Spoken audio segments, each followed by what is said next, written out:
Parle-moi de métaphysique, s'il te plaît. Donc on ne peut pas parler de métaphysique. Je ne comprends pas ce que ça représente. On me parler ce que je pouvais en parler, c'est-à-dire d'approcher les principes par une discipline traditionnelle. Mais après, c'est des choses, tu ne peux pas en parler. Ce que tu dis sur les différentes choses ont une teinte, c'est-à-dire sont vues par une perspective qui vient de cette position. Et on ne peut pas parler des principes comme ça, c'est pas possible. Bon alors, le principe suprême, c'est Dieu, d'où découlent plusieurs principes. Ben oui, toutes ces, ce qu'on appelle, et tous ces attributs. Et ces attributs sont principiels, parce qu'on parle toujours d'un truc ou d'un autre. Comme justement, je peux parler d'amour. On parle d'amour, mais l'amour, quand je parle de l'amour qui fait tenir les étoiles dans le ciel, c'est une expression qui ne peut provenir et que l'on peut saisir que à partir du moment où on est situé dans ces connaissances de principe. Autrement, c'est beau, oui, oui, mais c'est tout. Tandis que là, c'est une parole, c'est une expression scientifique de dire ça. Voilà, c'est celui-là d'amour. Et à un moment donné, moi je le vois, voilà, je le vois et je vois pourquoi les étoiles tiennent dans le ciel et je comprends, mais je ne peux pas expliquer ça. C'est quoi alors, une puissance, une énergie? Non, sinon ça serait encore exprimable. Ça reste quantitatif. Le principe, il est hors de toutes ces questions-là. Le principe, c'est ce qui fait la possibilité de l'existence d'une chose. Donc le principe, pour que l'amour existe, il faut qu'il ait un principe. Il n'y a rien qui ne peut exister sans son principe. Strictement rien. Voilà. Le principe, c'est comme en mathématiques. Et à un moment donné, ce n'est pas possible, tu peux pas, il n'y a pas quelque chose qui peut être dans son principe. Que je parle du feu souvent, tu vois, c'est très significatif, le feu. C'est quoi un principe? C'est un potentiel? C'est de lui que sort un potentiel. Le potentiel, il est après. Le potentiel ne peut exister que parce qu'il y a le principe. Le principe est primordial, surtout. Il n'y a rien qui est avant lui. Voilà. Alors un potentiel, ça reste quelque chose donc de nouveau, une quantité de possibilités. Voilà, bon. Et c'est encore après c'est des possibilités de manifestation, etc. Le principe, ça va au-delà de ces considérations-là. C'est un peu quand Omar Khayyam dit que les mathématiques, quand il a voulu toucher les mathématiques, il sait, ou je ne me rappelle plus comment il dit ça, mais il s'est aperçu que l'unité, le 1, était le début du nombre qui ne finit jamais. Voilà. Pourquoi? Parce que cette unité contient en elle-même, dans la manifestation, l'ensemble de tous les nombres. Là, ça vient vite du petit nègre, hein, quand... Non. C'est difficile à saisir, vraiment. On rentre là-dedans, s'y brancher vraiment, puis ça y est.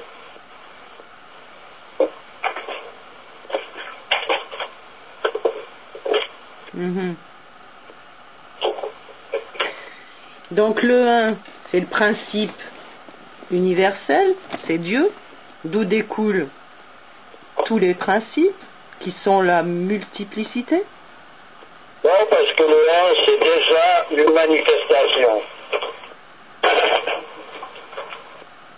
Voilà. Donc, c'est déjà...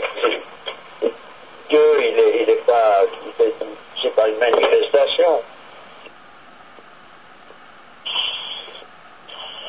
Voilà, on pourrait dire qu'avant lui, le zéro, à quelque part, il est non manifesté sur le plan quantitatif, et c'est lui qui a un potentiel encore plus grand. C'est quoi le vide? Oui, le vide, c'est pas le néant. Le vide, c'est ce qui contient tout. C'est pas l'absence de tout. C'est ce qui contient tout.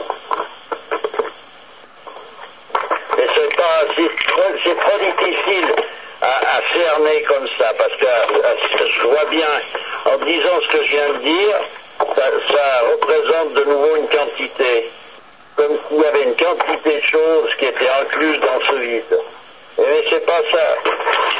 C'est comme, il faut considérer ça comme peut-être un exemple plus facile, c'est le silence par rapport au son. Voilà.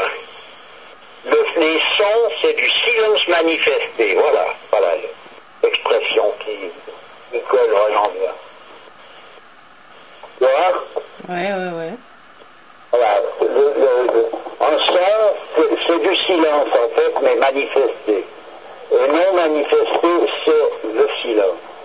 Et le silence, il est antérieur au son et il est principiel. Voilà. Voilà pour le... D'accord. Voilà, un peu comment... Je te dis, on ne peut pas discuter de métaphysique. Et on peut palabrer autour de la façon dont on peut essayer d'aborder ces choses-là, et je l'ai déjà expliqué 100 fois, donc tu vois, c'est comme toujours, c'est de s'adonner à une discipline traditionnelle qui, elle, a l'accès dans ces choses-là. alors c'est quoi s'adonner à une discipline traditionnelle? Lire des bouquins Non. C'est un cadre initiatique. D'accord. Voilà. Et après, tu dois avoir une chose qui a des références, parce que... Je t'entends pas très bien. Mets-toi bien devant le truc. Tu as des références qui sont là, présentes constamment dans ta démarche. Alors ce cadre initiatique, on le trouve où? Normalement dans toutes les traditions, hein, mais à présent... Ouais, elles sont où? Faut aller où? Ouais, normalement, comme dans l'islam, dans le soufi, on doit trouver ça. Ou bien alors, je sais pas. Moi, je suis tout le temps dans la course parce que j'ai vécu dans d'autres conditions, puis à présent, ce qu'on me présente comme étant ceci, cela, je reconnais mal. Quand je dis mal, peut-être je dis mieux de dire je ne reconnais pas. Alors bon, ça se complique à partir de là. Donc il n'y a nulle part. C'est pas nulle part, non, parce que c'est pas possible. C'est pas possible, mais c'est vrai que c'est pas évident, voilà. Je saurais pas te dire exactement où il faut aller. Parce que les personnages qui ont été pour moi les guides sont décédés. Donc à partir de là, je ne saurais pas te dire où il faut aller. Voilà. Et alors le cadre initiatique, ça te permet quoi? Une transmission de quelque chose? L'initiation, c'est une transmission d'une connaissance qui vient directement du principe fondamental. Ça vient directement de Dieu, en somme. tu vois, et ça suit c'est une chaîne, voilà. Comme par exemple une zaouïa avec un maître, c'est des choses qui viennent directement du prophète sans qu'il y ait eu une rupture. Donc il y a une transmission de cette initiatique qui n'a jamais été interrompue. Alors le musulman va te dire, moi j'ai pas besoin d'un intermédiaire, j'ai une relation directe avec Dieu. Oui, mais il a raison de me dire. Et je veux dire, on parle pas de... C'est un autre aspect de la tradition dont il va me parler sur le plan religieux. C'est évident, on parle de... Il ne faut pas confondre le cadre initiatique avec une religion. Une religion, elle n'a pas besoin de ça, elle n'est pas dans... Elle ne va pas chercher, d'ailleurs, une religion ne te demande pas de t'adonner à une étude scientifique pour connaître et non seulement l'existence, mais connaître, t'approcher de ses principes fondamentaux. Elle ne demande rien de tout ça, il y a des règles qui correspondent à la religion, et il suffit de les suivre, et puis voilà. Et quand on se pose des questions d'un certain ordre, ça veut dire qu'on cherche des réponses qui ne peuvent pas être obtenues simplement par la religion en elle-même. Il faut bel et bien, à un moment donné, qu'il y ait quelque chose qui vienne s'exprimer dans... C'est comme si quelqu'un veut apprendre à jouer d'un instrument de musique. Il dit, j'ai pas besoin d'aller chez un maître de musique. Je fais mes prières, etc. Moi, je comprends. Et il y a un passage, il y a un manque de discernement là, dans les choses. Il faut savoir les présenter, justement. Tu vois, c'est pas possible autrement. C'est-à-dire que si on veut apprendre à jouer d'un instrument, il faut apprendre à jouer d'un instrument. Ça n'enlève rien à la prière n'enlèvera rien à tout ça, tout ce qu'on veut. Et c'est pas simplement parce qu'on accomplit les rites qui sont demandés dans le cadre d'une religion qu'on va se trouver à être, à savoir jouer du violon, à connaître un métier, etc. Non, on apprend, c'est des choses qui s'apprennent aussi, puis voilà. Faut bien, c'est pas qu'il faut séparer la religion des autres choses, on peut l'inclure dans tout, dans le sens que c'est une attitude en elle-même. Et la religion dans ces mouvements, c'est quelque chose qui fait partie de la tradition, mais qui n'est pas la tradition à part entière.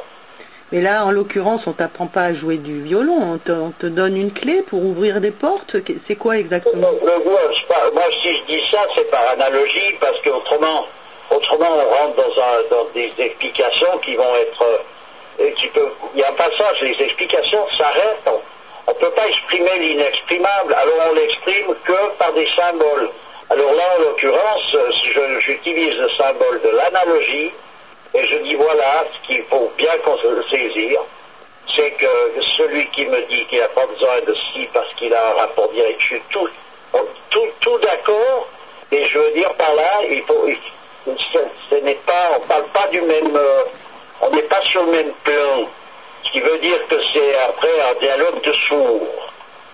Parce que je ne dis pas que quelqu'un a tort en me disant ça, mais il a tort de me le dire à cet endroit-là, parce que ça n'est pas là qu'il faut, que c'est à prendre en considération de cette façon-là. Voilà. Ou bien alors, l'affaire est close, on n'a plus besoin d'en parler. Tout va bien. Et je prends cet exemple d'apprendre à jouer du violon. C'est un exemple qui est un symbole d'analogie, voilà. Analogue, à quelque part, on ne peut pas apprendre à jouer du violon sans apprendre à jouer de cet instrument, le prendre dans les mains, avoir quelqu'un qui montre, qui explique comment on fait ci, comment on tient ça, et s'entraîner jusqu'à que on se retrouve avec une facilité, on commence à se familiariser avec... c'est ça. Eh bien, une étude de principe, c'est ça.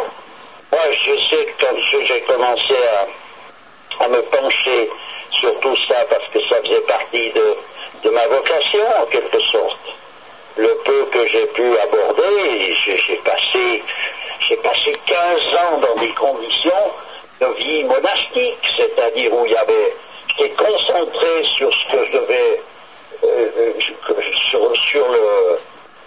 comment ce qu'il faut dire, concentré sur l'attitude que je devais avoir, jour et nuit, même en travaillant, en parlant avec quelqu'un,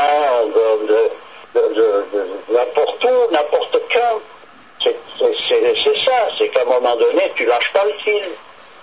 Tu lâches le fil, ben, tu reprends au début. Hein. Alors, faut avoir une vie d'ermite ou entrer dans un monastère pour accéder à ça? C'est un peu ça, mais c'est pas une nécessité pratique. Quelqu'un peut avoir une vie d'ermite sans être pour autant isolé sur un plan de fête.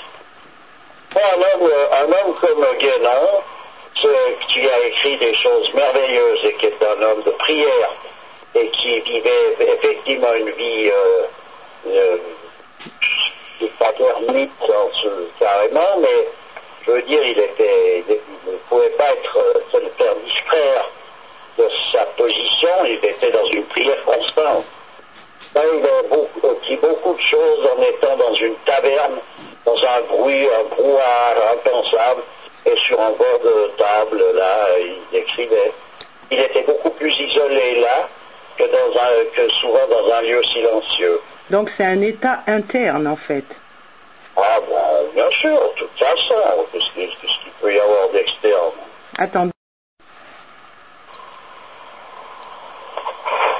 Qu'est-ce que tu disais? Oui, bien sûr que c'est un état interne de toute façon.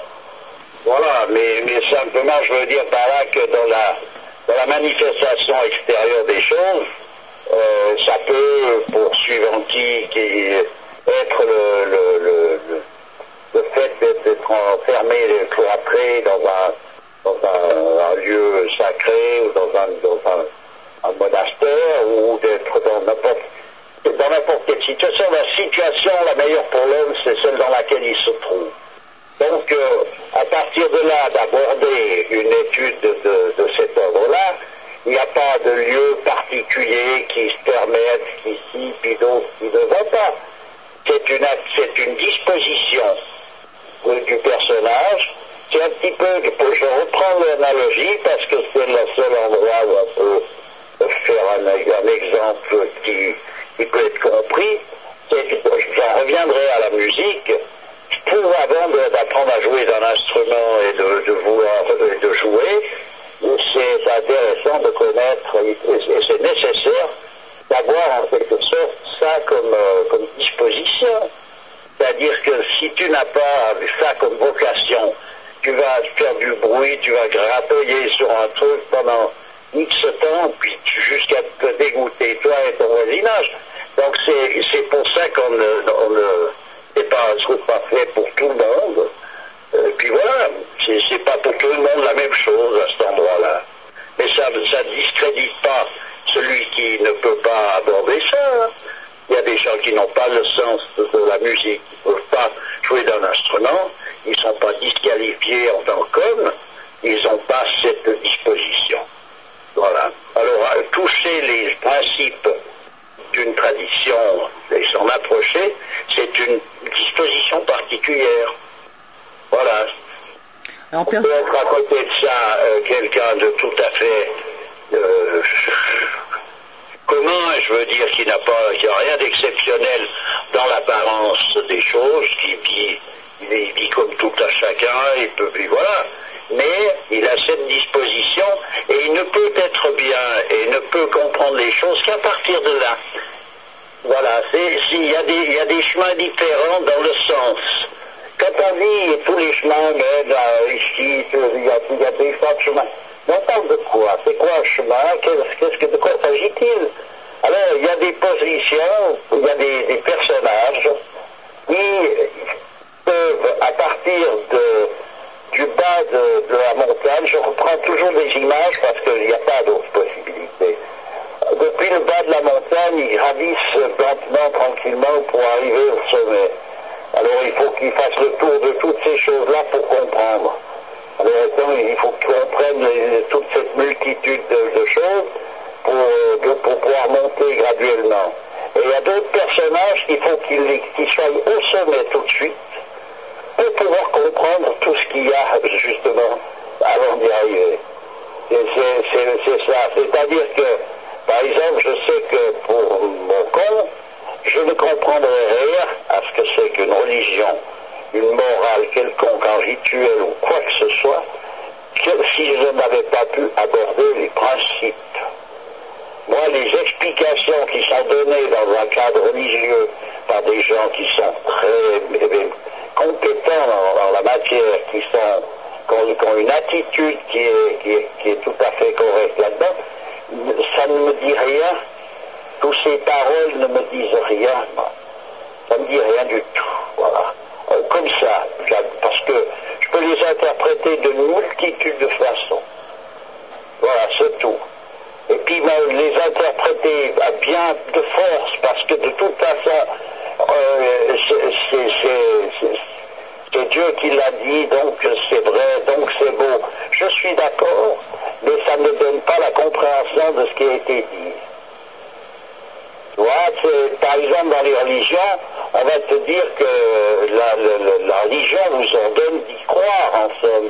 Ça a été exprimé dans le catholicisme, qui est une religion à part entière. Et pour moi, je comprends ça, je suis d'accord. Mais pour être d'accord avec ça, c'est pas parce qu'il y a un prêtre ou un cardinal ou un homme d'église qui sera venu me le dire, en me disant l'église vous ordonne d'y croire, moi, il peut m'ordonner tout ce qu'il veut. Ça me change quoi? Ça me laisse complètement différent. Parce que je comprends rien. Qu'est-ce que j'ai à comprendre? C'est comme il faut pas faire ci, il faut faire ça. Mais oui, bon, et pourquoi? Alors on n'en finit plus, moi j'en finis plus, parce que je trouve toujours l'endroit où, de toute façon, c'est caduque tout ça. Tu vois ce que je veux dire, pris par un certain bout? Tout simplement parce que pour mon compte, si j'ai pas une connaissance principielle de ces choses-là, je ne peux pas saisir. Alors après, en ayant une connaissance principielle, je comprends qu'il faut pas ceci et qu'il faut pas cela. C'est parfaitement juste. C'est vrai, c'est tout à fait juste. L'important, c'est d'arriver à Dieu, hein? Ah bon, de toute façon, mais je veux dire, je parle là des dispositions qui sont des dispositions différentes pour les uns ou pour les autres. Par contre, il n'y a aucune voie ésotérique qui ne me satisfasse. Le soufisme, il y a tout un folklore qui ne me satisfait pas. Je vois pas, donc il faut faire quoi? Tu ne parles pas du soufisme, tu parles de ce que tu en as vu. C'est autre chose. Il ne faut pas confondre ce qu'une chose est en réalité avec ce qu'on peut en voir dans différents lieux, parce qu'on peut te présenter du soufisme de tout, et en réalité, il s'agit de choses qui sont des approximations, tout simplement par la qualification même de ceux qui le manifestent, et ensuite de ça, des explications qu'on te donne qui ne sont pas satisfaisantes. Mais le soufisme en lui-même, si tu apprends à savoir ce que c'est, tu te rendras compte par toi-même qu'il s'agit de quelque chose de parfaitement orthodoxe, qui peut t'amener à Dieu par la voie qui correspond à ta vocation. Voilà. C'est bien clair. Alors c'est quoi le soufisme? Le vrai? C'est l'approche justement de ces l'étude de ces principes fondamentaux, c'est ça, avec toutes les manières d'aborder ces choses-là. C'est bien sûr, ça correspond à cette approche des principes. Ce que tu ne fais pas dans la religion, il n'y a pas de nécessité à ça. C'est comme qui recouvre, c'est un manteau merveilleux qui recouvre tout un monde. En fait. Voilà, quand on dit que les prophètes ont amené des sciences qui sont justement recouvertes par un grand manteau qui est la religion. Et celui qui s'attarde à cet habit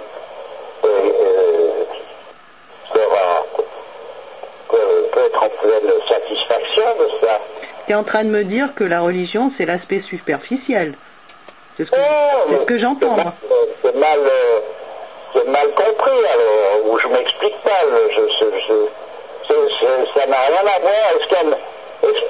Pourquoi est-ce que c'est superficiel? Par rapport à quoi? Qu'est-ce que ça veut dire superficiel? Quelque chose de super. Il n'y a rien de superficiel dans le point de vue sacré. De parler de superficialité, c'est parler d'un point de vue profane. Raison pour laquelle on ne peut pas discuter et approcher des connaissances métaphysiques par un point de vue profane et par des explications. Tout simplement parce que ça ne peut pas être. Voilà. Qu'est-ce que ça signifie superficiel dans un langage sacré? Il y a quelque chose qui peut être véritablement superficiel. C'est pas possible, tout ça. Voilà. C'est quelque chose qui ne demande pas d'explication. Les explications sont inutiles, elles sont un petit peu comme l'eau dans le vin. Ils n'améliorent pas le mauvais qui gâte le bon, c'est tout ce que ça peut faire. C'est pour ça que je n'ai pas vraiment envie de faire des explications là-dessus, parce que je ne vois pas ce qu'on peut expliquer. Il faut pratiquer, voilà. Et Guénon, il était soufi? Guénon, c'est un, oui, en tout cas Guénon, c'est un métaphysicien. Donc lui, sa façon d'aborder les choses, il les aborde par les principes. Raison pour laquelle il apparaît comme étant un homme tellement génial parce qu'il connaît tout. Ben, bien sûr, il connaît tout. Quand tu connais un principe, tu connais toutes les possibilités qui en découlent.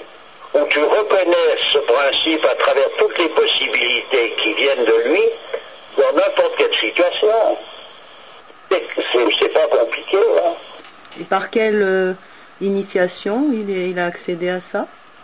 Ah, écoute, je ne sais pas qui a été le personnage qui l'a initié, mais c'est certainement un maître soufi, oui, certainement. En Égypte, peut-être? Ah, ben, c'est possible, puisqu'il a vécu là-bas. Donc c'est possible, oui. Parce qu'il a été franc-maçon aussi. Ah, ben, il a pas fait, il a été dans tous les cadres. Il a été cherché, c'était un chercheur, donc il fallait qu'il trouve une issue. Mon père a passé par les mêmes chemins. Il est allé dans tous les lieux possibles et imaginables. Il est allé jusqu'à rencontrer le cardinal Feltin, qui était le cardinal qui habitait Paris, qui était à Paris, qui était un homme de très grande érudition, etc. Il est rentré déçu parce qu'il est tombé sur un érudit. Il connaissait tout, mais en fait, il connaissait rien du tout. Il connaissait tout comme quelqu'un qui a découpé un cadavre, qui connaît tous les moindres coins de tout ça. Mais mon père, ce qu'il cherchait, c'était le souffle vital qui animait l'ensemble de tout ça. Donc, c'est là où ça se complique. Et à un moment donné, il y a une période d'obscurité terrible. Voilà. Et un homme comme Guénon, il est venu donner de la lumière là, au milieu de pour les gens qui cherchent, justement, parce que tu ne peux pas, quand tu es chercheur dans ce sens-là, tu ne peux pas être satisfait des explications ni religieuses, ni philosophiques de tout bord. Il n'y a rien qui te va. On ne peut pas faire, même si tu entrevois quelque chose d'intéressant. Moi, je vois la seule réponse. J'en ai parlé avec mon père, il m'a dit, il m'expliquait, quand il avait 7 ans, il avait posé la question à un prêtre concernant la Vierge Marie, parce que ça l'intriguait. on ne se satisfait pas à simplement y croire parce qu'on nous le dit, puis ça nous apparaît possible, c'est merveilleux, bon, ben d'accord. Mais à un moment donné, tu aimerais comprendre que se passe-t-il dans une situation comme celle-ci? Comment se fait-il que Marie a pu mettre au monde un enfant sans y avoir les rapports qui sont normaux pour l'homme, pour que une chose comme ça puisse se manifester? Et c'est quand même à un moment donné, il y a quand même quelque chose où on peut se poser la question. Comment puisque ça a eu lieu, il y a donc un comment. Qu'on nous dise oui, mais c'est Dieu qui a voulu. Bon, d'accord. Mais Dieu, il a voulu. Donc, mais comment, à partir de sa volonté, comment les choses se mettent en place de manière à en arriver à ce que ça se manifeste comme ça? Il y a tout un cheminement là. Et alors, la connaissance des principes lui a fait comprendre quoi, en l'occurrence? La connaissance des principes te fait comprendre ce cheminement en question. Non, mais en l'occurrence, pour cet exemple-là que tu me dis, de la Vierge Marie. Oui, c'est ça. En connaissant cette connaissance principielle te fait saisir cette possibilité-là comme étant quelque chose de parfaitement normal par rapport à ce principe en question. À présent, si ça n'est pas usuel dans l'humanité, c'est tout simplement que ça n'a pas lieu de l'être. Et ça ne signifie pas pour autant qu'une chose comme ça ne soit pas. Voilà. Et ce que je peux en dire, je ne peux pas aller plus loin après. Sans être passé par là, moi je peux très bien comprendre ça aussi, hein. Parce que Dieu a tous les pouvoirs, donc il peut réaliser une chose comme ça, il n'y a pas de problème. Non, mais c'est très bien, donc si tu as compris comment ça s'est pratiqué, c'est très bien. Je dis pas que j'ai compris. Ah ben moi, à un moment donné, si on n'a pas compris, donc on n'en sait rien. Non, j'ai dit que... alors on peut y croire, voilà, c'est ça. Non, j'ai dit que je trouve ça tout à fait possible. Oui, mais c'est possible, on peut aborder ça tout simplement parce qu'on y croit.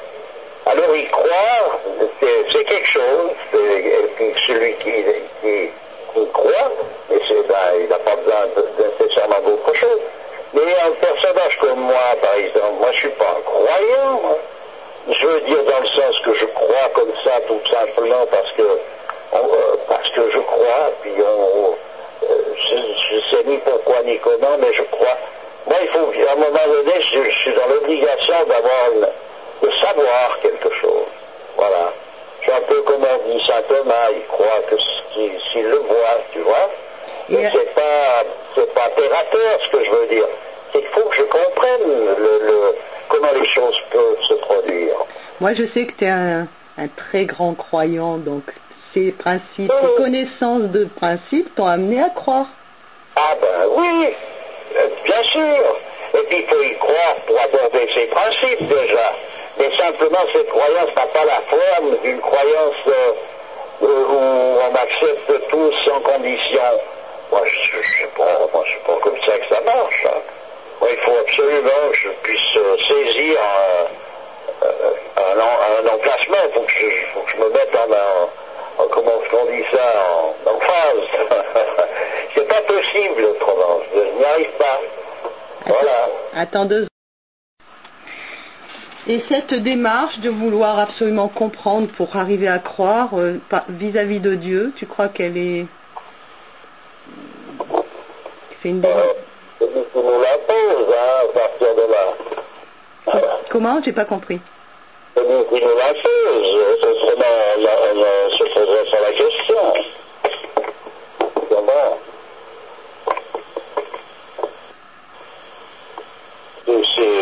Pourquoi questionner quelque chose vis-à-vis de Dieu qui pourrait être en contradiction ou bien qui pourrait être une condition extrême ou qu'est-ce qu'il y a? Non, c'est comme ça, c'est lui qui nous l'impose. Si on veut comprendre comment qui se manifeste à un moment donné, tu dois passer par là. En même temps, il est dit de chercher, d'aller vers la connaissance, hein, à chercher la science. Bon, jusqu'en Chine, on l'avait dit l'autre fois, bon, ça veut dire aussi ce que ça veut dire. Ah oui, c'est sûr. C'est sûr. Mais je dis bien, celui qui est un croyant, qui prie... Mets-toi bien vers le micro, là, parce que je t'entends très mal. Un homme qui est croyant, qui prie et qui ne se pose pas toutes ces questions, il n'est pas disqualifié pour ça, hein. C'est qu'il n'en a pas... Il n'a pas besoin de ça, lui, il est là, comme ça, dans ses conditions, et ça lui suffit, ben, c'est parfait. Hein. Il n'y a rien à redire. Hein. Et tu penses qu'il n'est pas plus dans cet état de, on dira, entre guillemets, niya, c'est-à-dire de, pas pureté, mais d'innocence, hein, que celui qui veut absolument chercher à gratter pour être sûr que... Non, parce que de nouveau, ça c'est une manière de voir qui part d'un point de vue profane. Il faut rentrer absolument dans le point de vue sacré pour que les choses prennent un sens, autrement, quelque part, c'est tout du dialogue de sourds. Voilà. Alors, je dis ça lui suffit, c'est très bien et tout va bien. Je ne veux pas dire qu'il est inférieur à celui qui cherche, ni qu'il est supérieur. Il s'agit de retrouver de quoi il s'agit, c'est tout autre chose. C'est pas de ce genre de notion, c'est pas ce genre de notion là. Le plus et le moins par rapport à un point de vue profane, quelqu'un qui est supérieur à l'autre d'un point de vue profane, ça n'a rien à voir sur le point de vue sacré. Voilà, l'homme, si on voudrait parler d'un point de vue sacré, l'homme supérieur et inférieur, ça sera celui qui est le plus près de Dieu, celui qui est le plus éloigné. Voilà. Voilà de quoi il s'agit. D'accord. Ce qui fait que quelqu'un qui fait ses prières, qui ne cherche pas à comprendre, peut être plus près que quelqu'un qui cherche absolument dans la métaphysique à trouver une réponse et vice-versa. Ah ben oui, bien sûr, bien sûr. Bien sûr, c'est pas les mêmes personnages, c'est destiné à des personnages différents, voilà. Donc, tout le monde n'est pas dans le besoin de rechercher ses connaissances de principe, et tout le monde d'ailleurs ne peut pas les toucher. Ça, c'est une disposition d'esprit particulière. Oui, mais je ne peux pas m'empêcher de penser que c'est quand même une démarche super élitaire, quoi. Comment super? Élitaire. C'est une élite qui peut se permettre ça. Oui, d'accord, mais une élite, pour de nouveau reprendre les termes et ce que représentent ces termes d'un point de vue sacré. Autrement, dans le point de vue profane, une élite, c'est des gens supérieurs dans un sens. Ça ne tient pas debout, c'est du pipeau. Il faut arrêter, il faut bâcher avec le point de vue profane. Il faut tout envisager d'un point de vue sacré pour comprendre quelque chose. Autrement, on ne comprend rien. On comprend des mots qu'on interprète le mieux qu'on peut. Alors quand on est disposé de telle ou telle façon, on trouve ça merveilleux, ou bien alors on trouve ça comme ci, on trouve ça comme ça, mais on ne trouve jamais ce que c'est en réalité. Voilà. Alors, d'un point de vue sacré, c'est pas des choses qui sont à la tête du client. Quand je dis c'est principiel, c'est que c'est ce qui émane directement de Dieu. Voilà. C'est comme quand je vais parler du soleil, qui est en lui-même le symbole même de la lumière et de la chaleur. Il est ce symbole.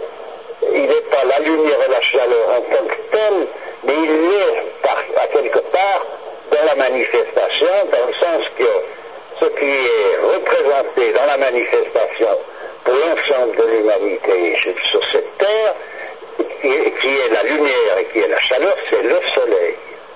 Et ce soleil, c'est donc l'œil que Dieu, avec lequel Dieu regarde l'ensemble de cette manifestation. Voilà comment c'est envisagé. Et cette lumière, cette chaleur, elle est donc cette connaissance et cet amour. Et d'ailleurs, même d'un point de vue de gens qui sont exotériques. Oui, même d'un point de vue exotérique ou même d'un point de vue profane, on entend souvent, j'ai eu une lumière, ou bien c'est quelque chose de chaleureux. On parle d'amour et chaleur, on sait très bien faire l'analogie là. Entre amour et chaleur, on conçoit très bien ça, sans aller chercher bien loin. Et entre lumière et connaissance aussi, il n'y a aucun problème. La preuve en est donc ce qui nous est offert à travers grâce et c'est la grâce de Dieu qui nous offre cette possibilité de comprendre ça sans avoir été penché bien loin sur une étude quelconque. On a le soleil en face de nous, il est donc cette vérité manifestée. Voilà. Donc il n'y a pas besoin d'une autre preuve que ça. Alors après, si on veut approfondir les choses et pour connaître toutes les possibilités, donc il faut pénétrer un peu plus à fond. Donc c'est là où on rentre dans cette étude des sciences sacrées. Parce qu'à un moment donné, on peut aborder une multitude de choses. L'homme actuel ne se rend pas compte jusqu'où on peut aller dans les connaissances. Mais là, c'est une limite. Mais cette limite, avant qu'elle soit atteinte, attention. Tu dis qu'il y a une limite. Ah ben, il y a toujours une limite, parce qu'il n'y a que Dieu qui est sans limite. Voilà. Il n'y a pas d'absolu, sinon l'absolu comme tel. Qui veut dire que donc on ne peut pas, il y a une limite pour quelque part, voilà.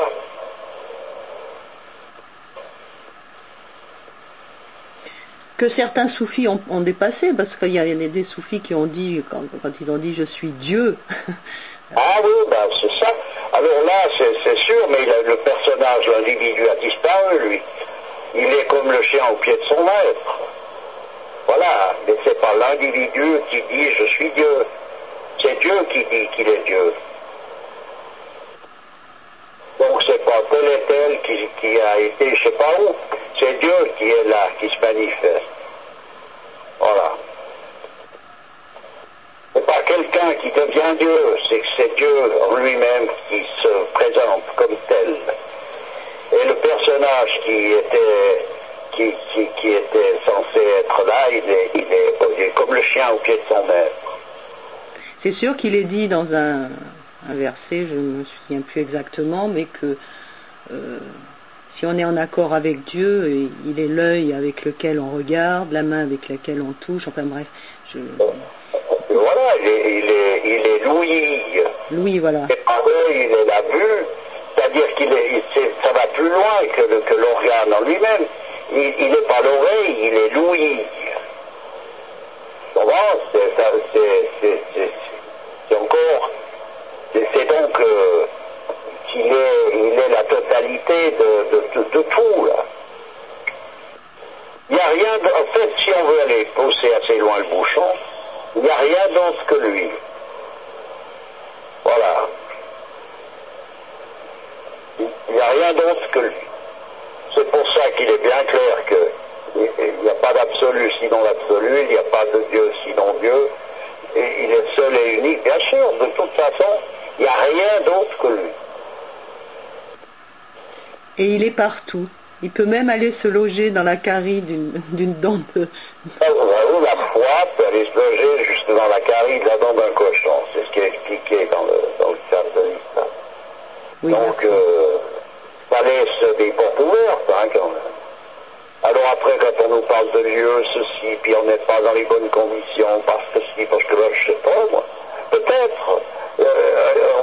Mais à mon avis, si la foi peut aller se loger jusque dans la carie de la dent d'un cochon, ça veut dire qu'il faut déjà pousser le bouchon assez loin pour ne pas être dans une situation qui permet de ceci ou de cela.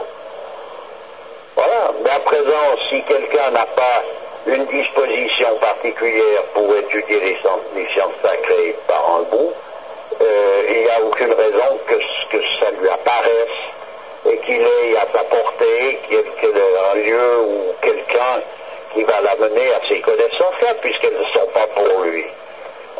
C'est de nouveau, je vais reprendre l'exemple de la musique, c'est comme quelqu'un qui se plaindrait qu'il n'a pas un professeur de musique autour de lui, mais en fait il se plaint, et il n'est pas musicien. Eh ben, c'est donc, tout est bien dans le meilleur des mondes, hein. Puisqu'il n'est pas musicien, puis il n'y a personne pour lui apprendre la musique, on ne peut pas demander plus, hein. Ça n'est pas nécessaire, ça n'est pas pour lui, etc. On peut voir ça par tous les bouts, hein. Alors, l'ésotérisme, bon, on ne sait pas où aller pour étudier. L'exotérisme, c'est sujet à tout un tas d'interprétations plus ou moins près de la vérité. Il faut faire quoi, là? Il est vrai qu'on vit dans une époque de troubles terribles, puisqu'il est même exprimé, que même les élus se mettront à douter. Bon, celle-là, je la connais bien. La fin de ce cycle est quelque chose de terrible. Je suis parfaitement d'accord, mais il ne sera jamais demandé plus que ce qu'on est apte à pouvoir donner. Autrement, Dieu deviendrait l'injustice. Et il ne peut pas être autre que la justice. Voilà. Ça veut dire qu'on doit se satisfaire de cela. C'est pas simplement se satisfaire. Moi, je ne pourrais pas me satisfaire de ça. Si on me disait simplement, c'est pour ça que je sais que les mots, à un moment donné, ont une portée plus ou moins grande. Ça dépend le degré de compréhension du vis-à-vis. Mais il est vrai que quand on te dit, ma foi, il faut avoir confiance parce que Dieu est justice. Bon, moi, je sais que c'est comme ça, par certitude.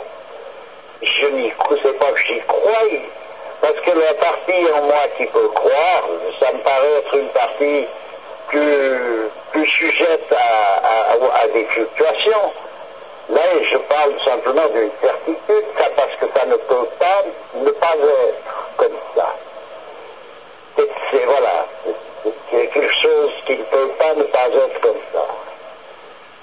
Mais quand on pousse le bouchon très loin dans les choses, quand on nous parle de rien n'est impossible à Dieu, eh bien je dirais moi que s'il y a quelque chose qui lui est impossible. Tu vois? On va me dire, t'es gonflé, hein? Mais non, moi je vais le dire de quoi il s'agit. Et tout le monde comprendra. Dieu, il a quelque chose qu'il ne peut pas faire. Et qu'il ne peut pas ne pas être Dieu. Il ne peut pas ne pas être Dieu. Voilà, tout simplement. Tu vois? Et ça, évidemment, c'est vu par un point de vue de l'homme qui peut faire ce constat.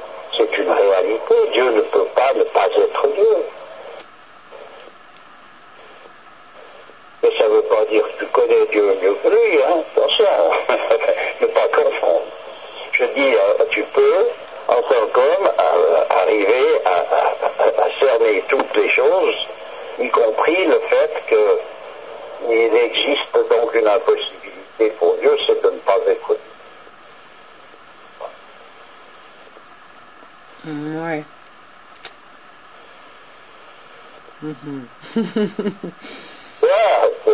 Voilà.